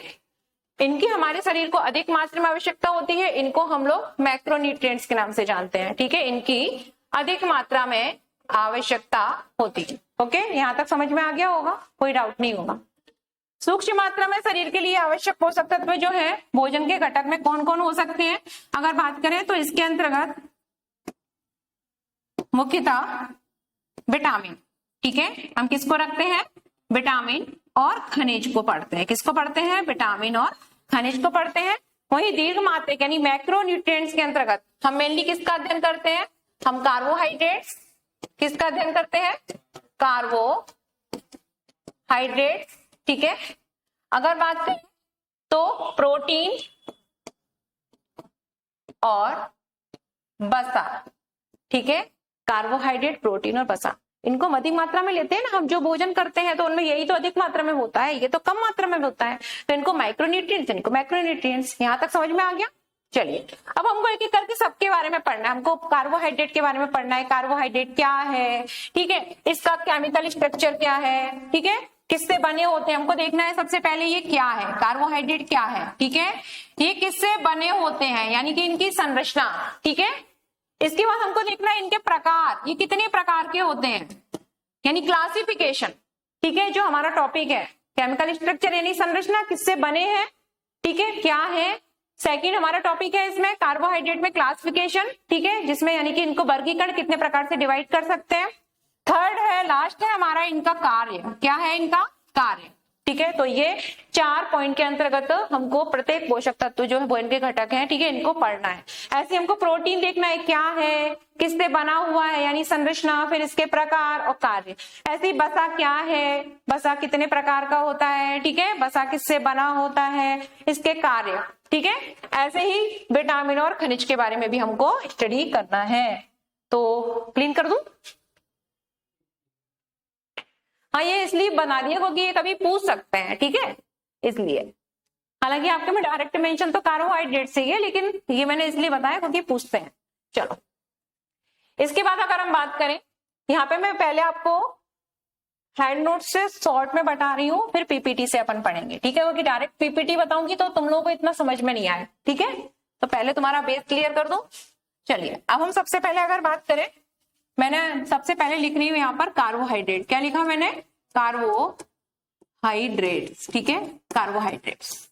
कार्बोहाइड्रेट की बात करें तो कार्बोहाइड्रेट जो है इनसे हमको क्या मिलती है, ऊर्जा मिलती है। क्या मिलती है, कार्बोहाइड्रेट से ऊर्जा मिलती है, ठीक है, कार्बोहाइड्रेट से ऊर्जा मिलती है, ठीक।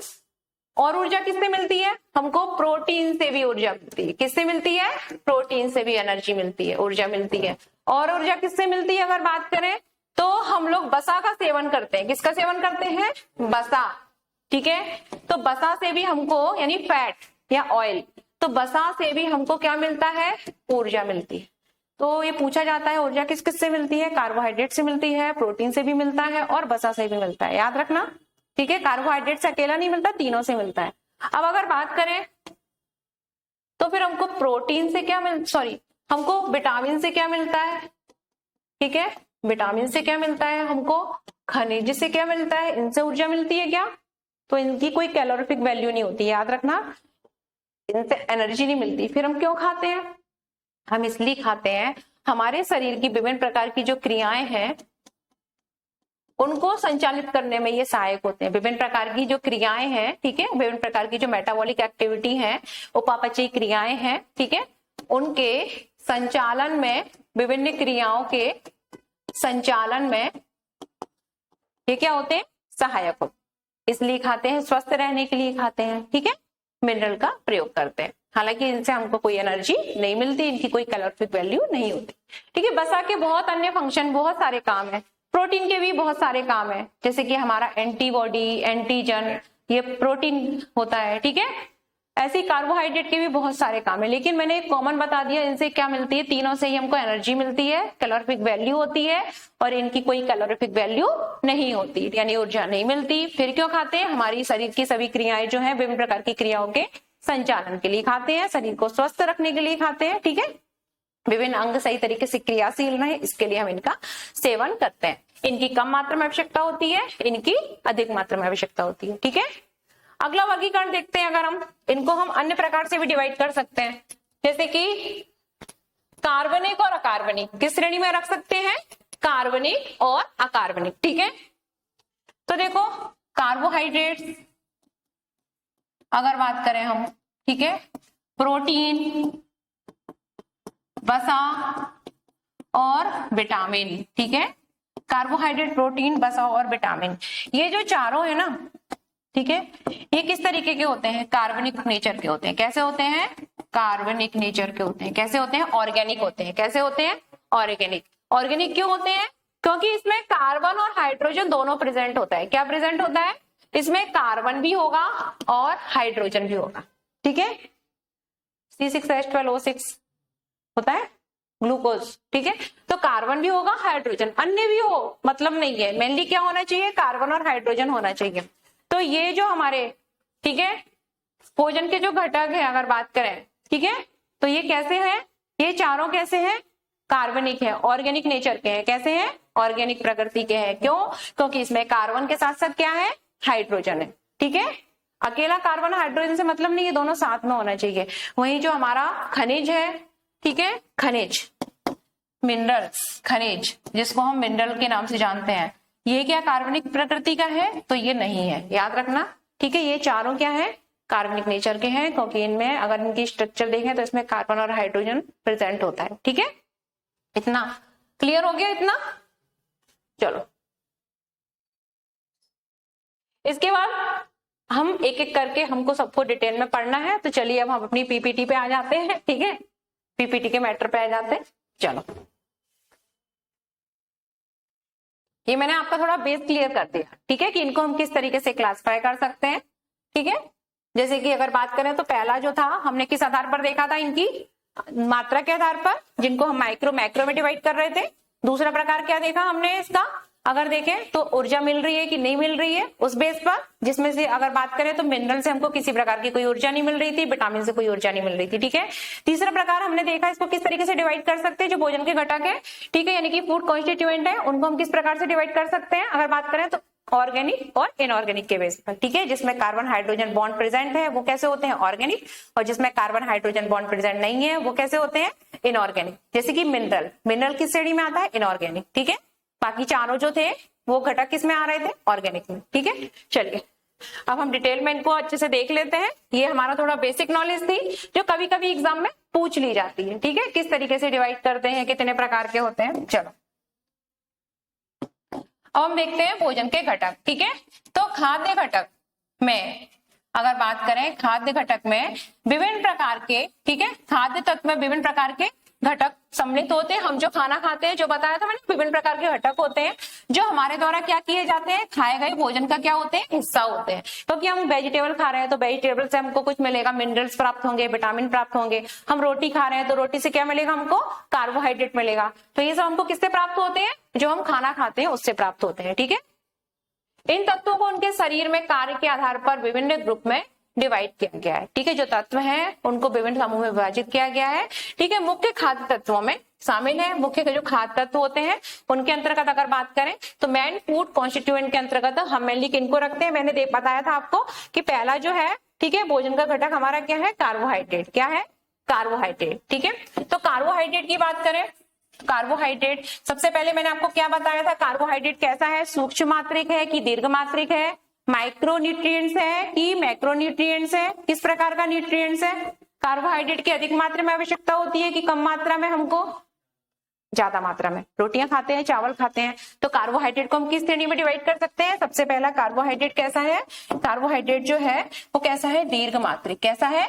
दीर्घ मात्रिक, यानी कि मैक्रो। ठीक है, किस कैटेगरी में आता है? मैक्रो। ठीक है, सेकंड अगर हम देखें, ठीक है, तो कार्बोहाइड्रेट जो है वो कैसा है? कार्बनिक नेचर का है। किस नेचर का है? कार्बनिक नेचर का है, ऑर्गेनिक नेचर का है, कार्बनिक प्रकृति का है, क्योंकि इसमें कार्बन हाइड्रोजन दोनों प्रेजेंट है। देखो प्रश्न इस तरीके से भी बन सकते हैं, इसलिए बता रही हूँ। ठीक है, ये तो सभी पढ़ते हैं, ये हर कोई नहीं पढ़ता, इसलिए। अगला अगर बात करें तो इससे हमको क्या मिलती है? इसकी हमको ऊर्जा प्राप्त होती है। क्या प्राप्त होती है?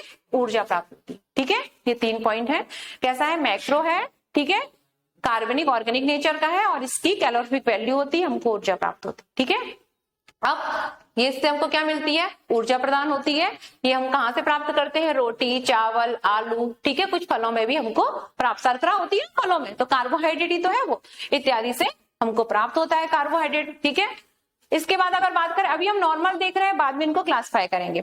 अगला हमारा भोजन का घटक क्या है? अगर बात करें तो प्रोटीन है। प्रोटीन से भी हमको क्या प्राप्त होगा? प्रोटीन भी क्या होगा? देखो, कार्बोहाइड्रेट दीर्घ मात्रिक, कार्बनिक नेचर का, ऊर्जा प्राप्त होती है। ठीक है, अगर बात करें प्रोटीन, तो प्रोटीन भी कैसा है? दीर्घ मात्रिक है, ऑर्गेनिक नेचर का है, और इससे भी हमको क्या मिलती है? ऊर्जा मिलती है ना। प्रोटीन से भी कैलोरीफिक वैल्यू होती है कि नहीं होती? होती है ना। ठीक है, इसके बाद ये अलग काम है कि बॉडी की रिपेयरिंग में काम आता है, लेकिन ऊर्जा तो देता है ना। ठीक है, तो प्रोटीन, प्रोटीन की अगर बात करें तो ये क्या है, ऊतकों की वृद्धि, ग्रोथ और उसकी रिपेयरिंग, मरम्मत में काम आता है, बॉडी रिपेयरिंग में। ठीक है, तो इसका इंपॉर्टेंस अगर बात करें तो ग्रोथ में बॉडी की और रिपेयरिंग में, जो टिश्यू रिपेयरिंग टूट फूट हो जाती है उसमें ये सहायक होता है। और ये हमको प्राप्त कहाँ कहाँ से होता है, अगर प्रोटीन देखें इसके सोर्सेज क्या है, तो प्रोटीन के सोर्सेज जो है मीट, मांस, मैंने जनजातियों में बताया था बकरी का मांस खाते हैं ये लोग, ठीक है, और अन्य जीव जंतुओं का मांस खाते हैं। तो मांस, मछली, अंडे, बीन्स मतलब होता है फलियां, फलीदार पौधे, जितने भी फलीदार होते हैं ना, फलियां, ठीक है, फलीदार, चाहे वो आप मटर हो, चाहे वो अगर बात करें सेम, सेम बोलते हैं ना, सेम, सेम को ये आदिवासी क्षेत्र में बलोर बोलते हैं, क्या बोलते हैं, बलोर, सेम को बलोर। ठीक है, आप खंडवा साइड चले जाओ, खंडवा बड़वानी साइड, खंडवा साइड, ठीक है, ओंकारेश्वर खंडवा है ना, उस साइड बलोर बोला जाता है। सेम की जो फलियां होती है बलोर। ठीक है, तो कुछ कुछ मुझे भी पता है, मैं हर जगह घूम के आई हूँ। चलिए, तो मांस, मछली, अंडा, बीन्स, ठीक है, और ड्राई फ्रूट, इनसे हमको क्या प्राप्त होता है, प्रोटीन। हालांकि मांस, मछली जो है इनसे हमको, ठीक है, फैट भी मिलता है, लेकिन प्रोटीन भी मिल रहा है। ठीक है, ज्यादा मात्रा में इसमें प्रोटीन प्रेजेंट होता है, ड्राई फ्रूट वगैरह। ठीक है, ये तो ये क्या है, हमारे प्रोटीन के सोर्सेज हैं। इसके बाद इनको हम डिटेल में पढ़ेंगे, आप लोग घबराइए मत। आज तो थोड़ा इंट्रो चल रहा है कि भोजन के जो, ठीक है, फूड कॉन्स्टिट्यूएंट जो है वो क्या क्या है, इनको डिटेल में जो मैंने बताया था ना, क्लासिफिकेशन, स्ट्रक्चर एंड इनका फंक्शन, टाइप वगैरह सब अच्छे से पढ़ना है, बहुत लंबा टॉपिक है। इसके बाद अगर बात करें फैट यानी वसा, तो इससे हमको क्या प्राप्त होती है, इससे हमको एनर्जी प्राप्त होती है। क्या प्राप्त होती है, एनर्जी प्राप्त होती है। ठीक है, और फैट जो होते हैं मुख्यतः कितने प्रकार के, 2 प्रकार के। ठीक है, सैचुरेटेड, अनसैचुरेटेड, हम डिटेल में बाद में पढ़ लेंगे। ठीक है, अगर बात करें जो फैट है वो कैसा होता है, जल में घुलनशील होता है कि नहीं होता, जल में नहीं घुलता ना फैट। ठीक है, तो आप फैट जो पानी लो, पानी के ऊपर फैट डालो, तेल डालो, तो ऊपर से तैरता रहता है। ठीक है, तो अगर बात करें तो वसा जो है जल में कैसा होता है, अघुलनशील होता है। कैसा होता है, जल में अघुलनशील होता है। लेकिन इसका काम क्या होता है, ये विटामिन को स्टोर करता है। क्या करता है, विटामिन को। अभी हम देखेंगे कि जो विटामिन होते हैं ना, मुख्यतः कितने प्रकार के, 2 प्रकार के होंगे। एक हमारे क्या होंगे, वाटर सॉल्युबल, क्या होंगे, वाटर सॉल्युबल, जल में विले, जल में विले, जल में घुलनशील। ठीक है, और दूसरे क्या होंगे, जल में अविले, क्या होंगे, जल में अविले, यानी कि ये किस में विले होंगे, वसा में। किस में विले होंगे, वसा में विले होंगे। ठीक है, तो विटामिन 2 प्रकार के हम पढ़ेंगे अभी। विटामिन क्या, 2 प्रकार के। ठीक है, एक तो होंगे जल में घुल जाएंगे, नींबू पानी पिया है, नींबू में कौन सा विटामिन, विटामिन सी पानी में घुलता है ना, डिसॉल्व हो जाता है, तो बस जल में घुलनशील विटामिन यानी विले, water soluble vitamin, vitamin B और विटामिन सी।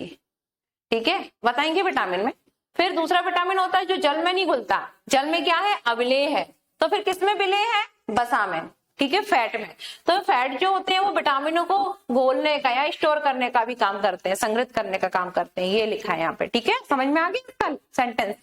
और शरीर के लिए क्या होते हैं, ये काफी आवश्यक होते हैं। ठीक है, जिसकी बॉडी में ज्यादा फैट है उसको ठंड नहीं लगती, नहीं लगती ना।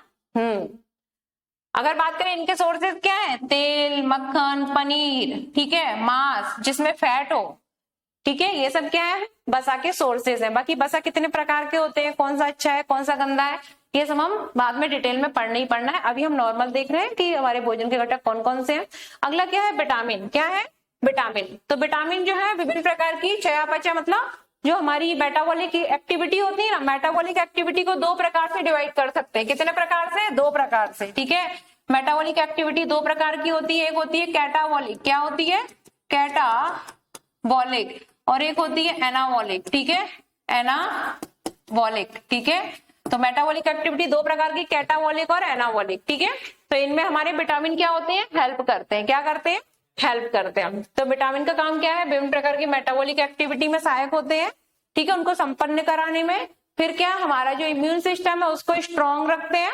ठीक है, अगर बात करें स्वास्थ्य हेतु भी क्या होते हैं, ठीक है, स्वस्थ रहने के लिए भी सहायक होते हैं। अगर हमारे शरीर में विभिन्न विटामिनों की कमी हो तो हम कैसे हो जाएंगे, अस्वस्थ, हमें विभिन्न प्रकार के रोग अपनी चपेट में ले लेंगे। ठीक है, इसके अतिरिक्त अगर बात करें तो विटामिन के सोर्सेज क्या है, तो विटामिन हमको कहाँ से प्राप्त होते हैं, फलों से, सब्जियों से।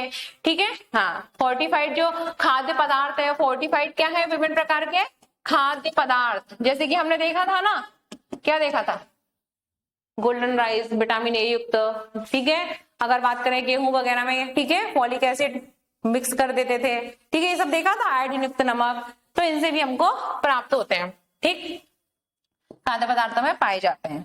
तो ये हमारा विटामिन है, उसका मेनली काम था। फिर अगर बात करें खनिज, तो खनिज जो है वो कहाँ, हमारे हड्डियों को स्वस्थ रखने में सहायक होते हैं, हमारे नर्वस सिस्टम में भी हेल्प करते हैं, तंत्रिका संबंधी जो नर्व संबंधी जो क्रियाएं होती है ना, उसमें भी हेल्प करते हैं तथा अन्य विभिन्न क्रियाओं में भी सहायक होते हैं, ठीक है। हमारे दांतों को भी स्ट्रांग रखते हैं, हमारी हड्डियों को भी स्ट्रांग रखते हैं, क्योंकि हमारी हड्डी दांत, हमारा जो दांत है ना, ये ऐसा होता है, दांत ऐसा होता है, कुछ ये नीचे ऊपर रहता है ना इतना, ये थोड़ा ज्यादा गड्ढा कर दिया दांत में, इस तरीके से रहता है, ठीक है।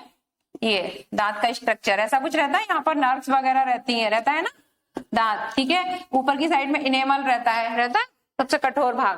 तो हमारे दांत जो है, ठीक है, वो भी अगर बात करें तो कैल्शियम, ठीक है, दांतों का महत्वपूर्ण घटक है, और कैल्शियम जो फॉस्फेट मेनली क्या है, खनिज है, ठीक है। तो हमारे शरीर को स्वस्थ रहने में सहायक होते हैं, हड्डियों को स्वस्थ रखने में सहायक होते हैं, विभिन्न प्रकार की तंत्रिका क्रियाओं में भी सहायक होते हैं, मेनली हमारे बॉडी के लिए क्या है, ये जरूरी है, ठीक है। और इनके सोर्सेस की बात करें तो इनके सोर्सेस क्या है, ठीक है, विभिन्न प्रकार के, ठीक है। अगर हम बात करें तो सी फूड, विभिन्न प्रकार के सी फूड यानी कि समुद्री भोजन से प्राप्त होते हैं। इसके अतिरिक्त जो हम पानी पीते हैं, क्या, वाटर, पानी से भी हमको खनिज प्राप्त होते हैं। विभिन्न प्रकार की सब्जियों से भी हमको क्या प्राप्त होते हैं, खनिज प्राप्त होते हैं, ठीक है। फल वगैरह सब्जी, इनसे भी हमको खनिज प्राप्त होते हैं, ठीक है।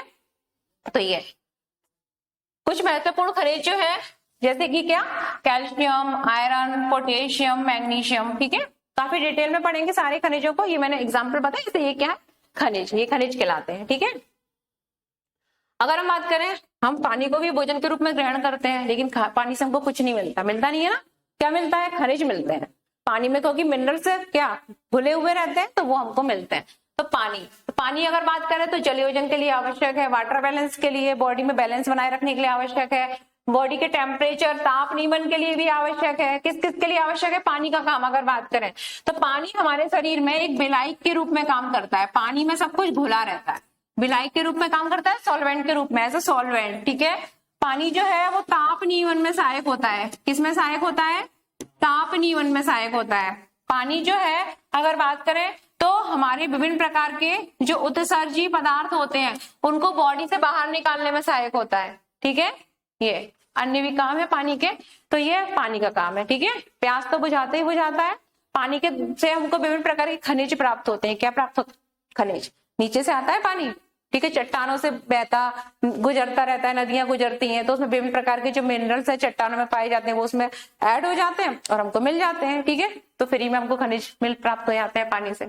लेकिन हम आरओ वाटर का यूज करते हैं तो क्या करते हैं, खनिज को हटा देते हैं, ठीक है। एक निश्चित मात्रा बॉडी के लिए जरूरी है, ठीक है, ऐसा नहीं कि बिल्कुल हटा दिया, बिल्कुल हटा दिया तो वो फिर आपके शरीर के लिए लाभदायक ही नहीं होगा ना।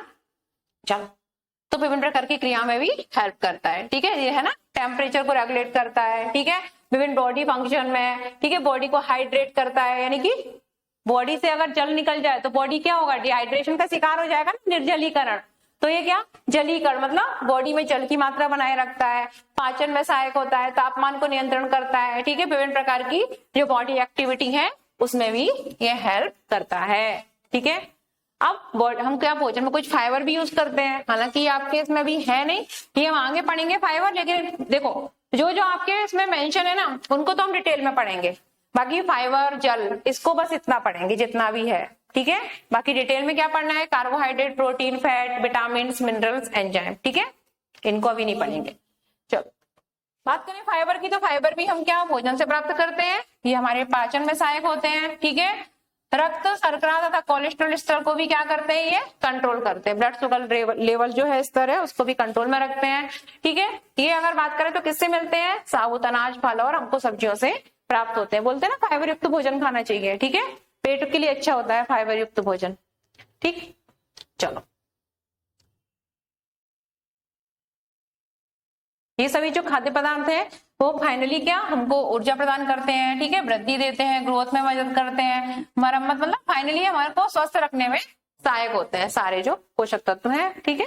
इसके बाद हम एक एक करके देख लेते हैं। सबसे पहले हम क्या देखेंगे, कार्बोहाइड्रेट, क्या देखेंगे, कार्बोहाइड्रेट, ठीक है।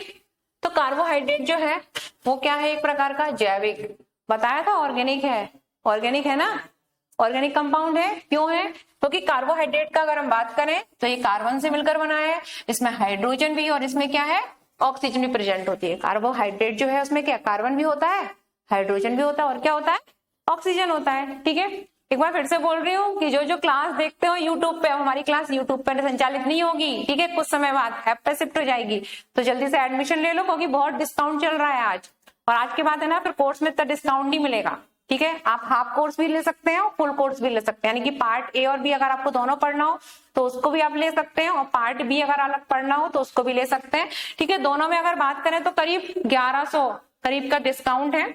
तो आप लोग है ना हमारा जो कॉन्टेक्ट नंबर आपको स्क्रीन पर दिख रहा है तो इस पर आप संपर्क कर सकते हैं और एडमिशन ले सकते हैं। चलिए हम लोग कहाँ थे, कार्बोहाइड्रेट। तो मैंने सबसे पहले आपको बताया था कि कार्बोहाइड्रेट क्या है, ऑर्गेनिक कंपाउंड है।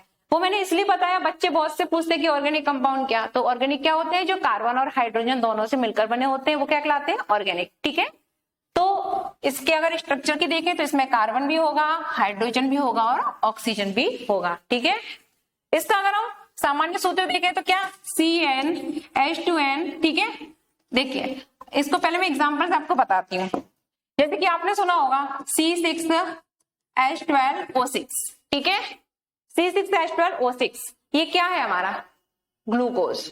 क्या है ये, ग्लूकोज। ठीक है, क्या है ये, हमारा ग्लूकोज है। इसे हम किस नाम से जानते हैं, ग्लूकोज। ठीक है, अब देखो इसमें क्या है, कार्बन भी है कार्बन, इसमें क्या है, हाइड्रोजन भी है और इसमें क्या है, ऑक्सीजन भी है। ठीक है, तो इनका ये जो सूत्र है वो सबका अलग अलग होता है, मोनोसेक्राइड का अलग होता है, डाई का अलग होता है, और अगर बात करें ठीक है मोनो, डाई, ओलिगो, पॉलीसेक्राइड सबके अलग अलग सूत्र होते हैं, लेकिन सब में क्या होता है, कार्बन भी होगा, सब में क्या होगा, हाइड्रोजन भी होगा और सब में क्या होगा, ऑक्सीजन भी होगा। ठीक है, इसके अंतर्गत अगर हम बात करें तो कुछ शुगर हमारी हेक्सो शुगर होंगी, ठीक है, ट्रायो शुगर होंगी, कैसी शर्करा होती है, कुछ हेक्सो शुगर होंगी, यानी कि 6 कार्बन। कितने कार्बन है ये, आपको 6 कार्बन। ठीक है, जैसे ग्लूकोज, ग्लूकोज को हम लोग क्या लिखते हैं, C6H12O6, ये ग्लूकोज है। फ्रक्टोज का भी यही होता है, तो याद रखना ग्लूकोज और फ्रक्टोज। ठीक है, ये हाँ दोनों का फॉर्मूला सेम होता है, C6H12O6। ग्लूकोज का भी यही होता है और फ्रक्टोज का भी यही होता है। ठीक है, ये ग्लूकोज का भी है और फ्रक्टोज का भी है, और दोनों में 6 कार्बन होते हैं। तो ये कैसी शुगर है, हेक्सोस शर्करा। कैसी शर्करा है, हेक्सोस। ठीक है, कैसी शर्करा है, हेक्सोस शर्करा। ठीक है, ऐसी कुछ जो शर्कराएं हैं वो कैसी होती है, 5 कार्बन युक्त होती है। कितनी होती है, 5 कार्बन युक्त होती है, जिनको हम बोलते हैं पेंटोस शुगर। कुछ शर्कराएं ऐसी होंगी जिसमें 3 कार्बन होंगे, कुछ में 4 कार्बन होंगे। ठीक है, टेट्रोस, ट्रायोस, पेंटोस, हेक्सोस, इस तरीके से शर्कराएं चलती रहती है। ठीक है, तो कंफ्यूज मत होना कि अगर मैं कहीं ट्रायोस बोल दूं या टेट्रोस बोल दूं। ठीक है, ये सब क्या है, हमारे कार्बोहाइड्रेट में ही आते हैं। क्या, कार्बोहाइड्रेट में ही आते हैं। आप लोगों ने सुना होगा पेंटोस शुगर के बारे में, तो सुना होगा ना, कहाँ पाई जाती है पेंटोस शर्करा, बताओ कहाँ पाई जाती है पेंटोस शर्करा, कहाँ, ग्लाइकोलाइसिस में। कहाँ से ग्लाइकोलाइसिस में कहाँ पहुंच गए, ग्लाइकोलाइसिस श्वसन की क्रिया का पार्ट है ना, ग्लाइकोलाइसिस क्रेब्स साइकिल। हाँ चलो, डीएनए के बारे में सुना है, कौन सी शुगर होती है, डबल स्टैंड तो होता है। ठीक है, द्विकुंडलित कार द्विवलित होता है, उसमें कौन सी शर्करा होती है डीएनए में, पेंटोस शुगर, पेंटोस शुगर। ठीक है, डीएनए, आरएनए, इनमें कैसी शर्करा होती है, पेंटोस शर्करा। कौन सी होती है, पेंटोस शर्करा। कार्बोहाइड्रेट ही है, पेंटोस शुगर भी बताया था, deoxy ribose sugar, ribose sugar. RNA की शर्करा क्या होती है, राइबोस। कैसी होती है, राइबोस। राइबो न्यूक्लिक एसिड, वो तो पूरा नाम है, उसमें शर्करा कौन सी होगी, राइबोस शुगर। डीएनए की क्या होगी, डीऑक्सी राइबोस। क्या होगा, डीऑक्सी राइबोस। ठीक है, तो ये कितने कार्बन, 5 कार्बन। ऐसा होता है ना 5 कार्बन। देखो बताऊं अभी, देखो हेक्सो शर्करा क्या होती है, ये 6 कार्बन। कितना कार्बन, ये। ठीक है, इसमें 6 कार्बन है। ठीक है, और पेंटो शर्करा क्या होगी, उसमें कितने कार्बन होंगे, 5 कार्बन होंगे। रिंग बन रही है, बेंजीन रिंग बन रही है। ठीक है, हाँ अब तो कोई डाउट नहीं है।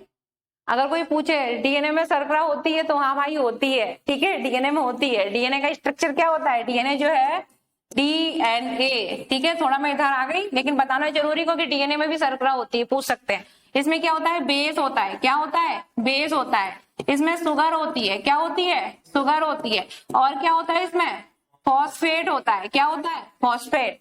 तो ये तीनों मिलकर क्या बनाते हैं, न्यूक्लियोटाइड। क्या बनाते हैं, न्यूक्लियोटाइड, ठीक है। तो याद रखना, DNA, base, sugar, phosphate, nucleotide की चेन होती है ना डीएनए में। किसकी चेन होती है, न्यूक्लियोटाइड की चेन, जो किससे मिलकर बनी होती है, बेस, शुगर और फॉस्फेट। और जो शुगर है, ये मैं इसलिए बता रही हूँ, कुछ कह रहे होंगे डीएनए मैडम काय को पढ़ाने लगी, भाई बताना जरूरी है, उसमें भी क्या होती है, शर्करा, ठीक है। और ये क्या है, कार्बोहाइड्रेट, ठीक है। तो ये शर्करा, अब ये कौन सी शर्करा होती है, पेंटोज। कौन सी शर्करा होती है, पेंटोज, ठीक है। जो ग्लूकोज है उसको हम क्या बोलते हैं, ब्लड शुगर। क्या बोलते हैं, ब्लड शुगर, रक्त की शर्करा। तभी तो डायरेक्ट ग्लूकोज चढ़ाते हैं, ब्लड में चढ़ाते हैं, और उससे हमारा ब्लड शुगर जो स्तर है, लेवल है, वो क्या बढ़े आता है और घटे आता है, उसको क्या बोलते हैं, ब्लड शुगर, ठीक है। इसको क्या बोलते हैं, जो हमारी जो डीएनए वगैरह की शर्करा, कैसी शुगर होती है, पेंटोज शुगर। कौन सी होती है, पेंटोज। डीएनए की होती है डीऑक्सी राइबोज शुगर, ठीक है। और उसकी क्या होती है, आरएनए की राइबोज शुगर। कौन सी होती है, राइबोज शर्करा, ठीक है। याद रखना कैसी है, 5, ठीक है, 5 कार्बन युक्त पेंटोज शुगर। चलो अब इधर आते हैं। चलो कहां थे हम, इनको हम अगर बात करें तो रासायनिक आधार पर इनको हम, ठीक है, डिवाइड, कई प्रकार से डिवाइड कर सकते हैं। तो देखो इनका सबसे पहले वर्गीकरण देख लेते हैं। चलो देखो, सबसे पहले प्रकार के अगर हम इनको डिवाइड करें तो इनको हम मुख्यतः 3 भागों में डिवाइड करते हैं। कितने भागों में डिवाइड करते हैं, 3 भागों में, ठीक है। कार्बोहाइड्रेट को हम कितने भागों में डिवाइड करते हैं, 3 भागों में।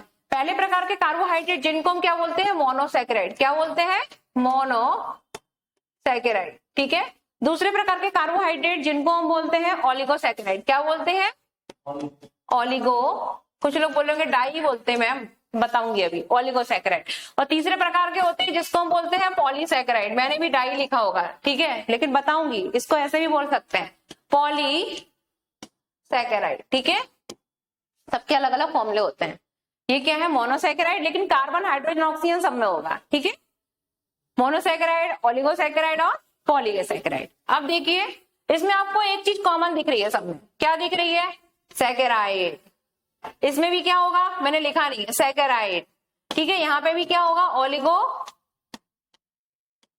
सैकेराइड।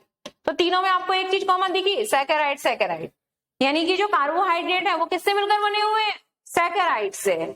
तो इसकी इकाई क्या है कार्बोहाइड्रेट की, सैकेराइड, ठीक है। यानी कि कहां गया हमारा कार्बोहाइड्रेट, ये रहा, कहां गया, ये कार्बोहाइड्रेट, ठीक है। तो कार्बोहाइड्रेट की यूनिट क्या है, इसकी यूनिट सैकेराइड। क्या है, सैकेराइड, ठीक है।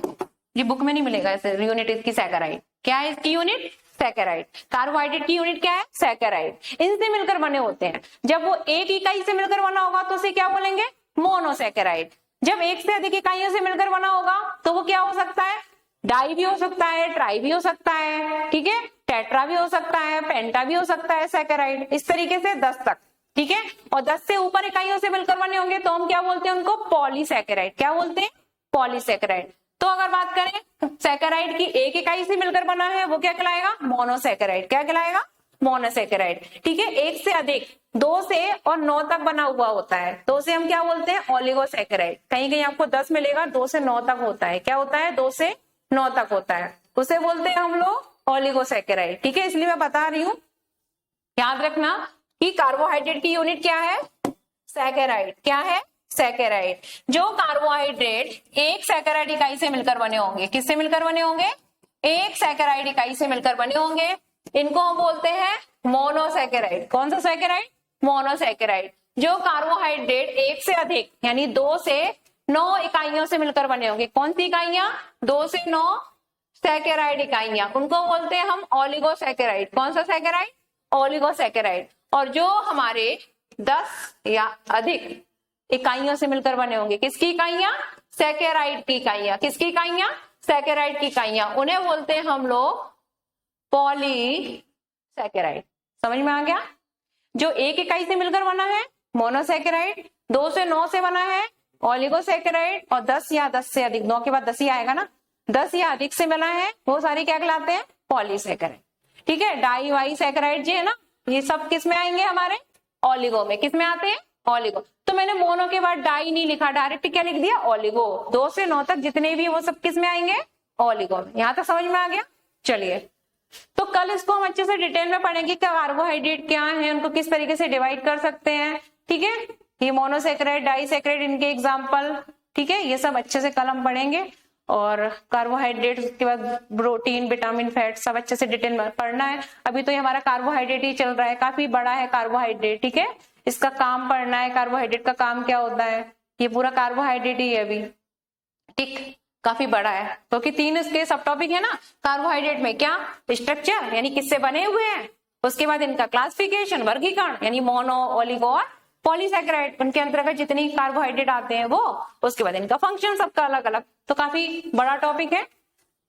चलिए, तो कल मिलते हैं। आपकी आज से 1.5 घंटे की क्लास रहा करेगी, 4 बजे से और 5:30 बजे तक। ठीक है मेरी? हाँ, मुझे नहीं पता, सर से बात करिए। ठीक है, मेरी क्लास 4 से 5:30 रहेगी। ठीक है, चलिए ठीक है, पढ़ते हैं, कल मिलते हैं, पढ़ते रहिए आप लोग।